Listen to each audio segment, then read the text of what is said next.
basic quick fixes. 1. Restart PC and Steam. 2. Run Steam as administrator. 3. Disconnect extra USB devices, controllers, VR, etc. 2. Game file and compatibility. 4. Verify integrity of game files. Steam, library, right-click Dawn of War, properties, installed files, verify.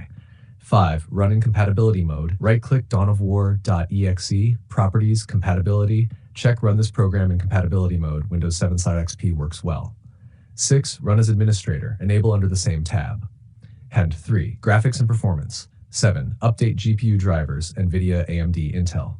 8. Force the game to use DirectX 9 mode. Steam. Right-click Dawn of War, properties, launch options, add. You can see the code in our conversation history. 9. Lower resolution and graphics settings. Start at 720p windowed, then scale up. 4. Fixing crashes and loading issues. 10. Disable Steam overlay. Steam settings in-game uncheck overlay. 11. Turn off Discord, Xbox Game Bar, GeForce Experience overlay.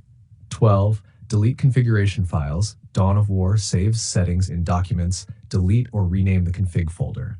13. Increase virtual memory. Windows settings, system about, advanced system settings, performance, virtual memory, set custom size, min 4096, max 8192 megabytes.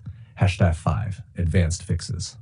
14. Reinstall FizeX, DirectX, Visual C++ redistributables from Steam Apps Common, Dawn of War, Common Redist. 15. Do a clean boot. msconfig, selective startup, disable all non-Microsoft services, restart. 16. If still crashing, reinstall the game and delete leftover files from Documents Steam folder before fresh install. With these fixes, you should be able to solve crashing, lag, not launching, and not loading problems in Warhammer 40k Dawn of War.